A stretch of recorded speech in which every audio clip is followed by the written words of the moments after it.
हम सभी विभिन्न धर्म ग्रंथों के माध्यम से एवं साहब श्री के द्वारा जाने हैं कि गुरु, सदगुरु और जगत गुरु होते हैं। तो आइए आज हम सभी गुरु के विषय में जानेंगे। गुरु अपने शिष्य के जीवन में क्या परिवर्तन लाते हैं, गुरु का क्या अहमियत है शिष्य के जीवन में। गुरु का शाब्दिक अर्थ क्या होता है। भारतीय मनीषियों ने मानव के जीवन में कहां कहां अंधकार पाया है। काल यानी सर्प के मुंह में मेढक का क्या मतलब है, यह क्या दर्शाता है। जगत के आवेश में आने से क्या होता है और शिव के आवेश में आ जाने से क्या होता है, ये सभी बातें हम जानेंगे अभी और इसी वीडियो में। इसके लिए आप सभी मेरे साथ बने रहिए और ये सारी बातें हम जानेंगे साहब श्री द्वारा लिखा हुआ पुस्तक नहीं, इसे महाग्रंथ कहेंगे और उस महाग्रंथ का नाम है आओ चले शिव की ओर। प्रणाम, नमस्कार, वंदे मातरम। मैं गजेंद्र प्रसाद मधुबनी से आपका भाई, और आज फिर आपसे मिलते हुए बहुत ही अच्छा लग रहा है। और आइए हम सभी जानते हैं, हम सभी पढ़ते हैं आओ चले शिव की ओर, जो पुस्तक साहब श्री के द्वारा लिखा गया है। उस पुस्तक का पृष्ठ संख्या है 79 और उसका विषय है गुरु, सदगुरु एवं जगत गुरु। तो आइए हम सभी जानते हैं। गुरु का शाब्दिक अर्थ अंधकार को दूर करने वाला माना गया है। यह वही अंधकार है जिससे प्रकाश में जाने का उद्घोष भारतीय उपनिषदों ने किया और कहा तमसो मां ज्योतिर्गम्य। इस धरती पर भौतिक रूप से अंधेरा है। दिन के तेज उजाले में भी कमरे के दरवाजे खिड़कियां अगर बंद कर दी जाए तो अंधेरा हो जाता है। यहां अंधेरा है, यहां अंधेरा है, प्रकाश की व्यवस्था करनी होती है। भारतीय मनीषियों ने केवल भौतिक तल पर ही अंधकार नहीं पाया, अपितु मानसिक तथा आध्यात्मिक तल पर भी अंधकार की व्याप्ति को स्वीकार किया है। हमारे भारतीय मनीषियों ने, मनुष्य किसी दूसरे की इच्छा से जन्म लेता है और रहने की इच्छा के उपरांत भी मृत्यु को प्राप्त हो जाता है। अपनी इच्छा से इस संसार में नहीं आता है और आने के बाद इस संसार से जाना भी नहीं चाहता है, लेकिन फिर भी वो मृत्यु को प्राप्त होता है। मनुष्य का आदि अंत कर्म है और जागतिक सुख सुविधा के आकर्षण में वह इस सत्य से विस्मृत अपने को कर्ता समझ दुख पाता है। हम सभी को कभी अपने आप को कर्ता नहीं समझना चाहिए। कर्ता परमात्मा शिव हैं, हम सभी तो माध्यम मात्र हैं।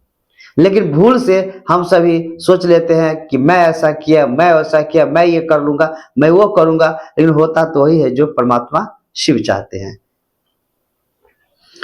फलतः हताशा और कुंठा में जीने लगता है।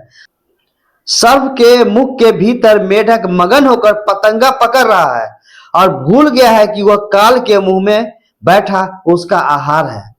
मेढक पतंग पकड़ रहा है अपने जीवन यापन के लिए, लेकिन वो भूल गया है कि वह भी किसी काल के मुंह में, सर्प के मुंह में बैठा हुआ है।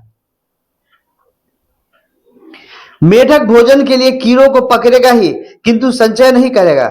अगर उसे अनुभूत है कि वह काल के मुख में है तो अनिवार्य की पूर्ति के बाद जीवन रक्षा के उपाय भी सोचेगा, इस कार्य को प्राथमिकता देगा। मनुष्य के मन प्राण पर अच्छा इस अंधकार को विदीर्ण करने का उत्तरदायित्व वहन करने वाले को गुरु कहा गया है। गुरु किसको कहा गया है? जो मनुष्य के ऊपर जो अच्छन अंधकार है, उस अंधकार को यदि विदीर्ण करने वाले जो होंगे उसे गुरु कहा गया है।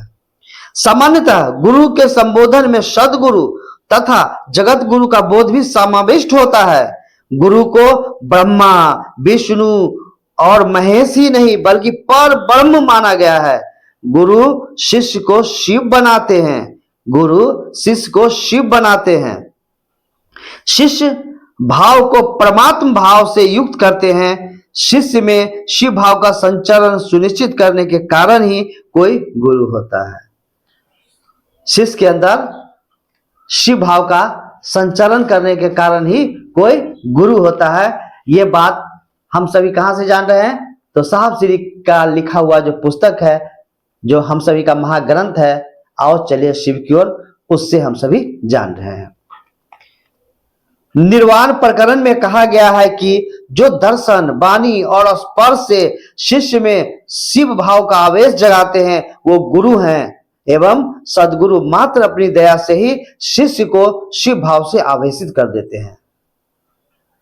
निर्वाण प्रकरण में कहा गया है कि जो दर्शन, वाणी और स्पर्श से शिष्य में शिव भाव का आवेश जगाते हैं वो गुरु हैं एवं सद्गुरु मात्र अपनी दया से ही शिष्य को शिव भाव से आवेशित कर देते हैं।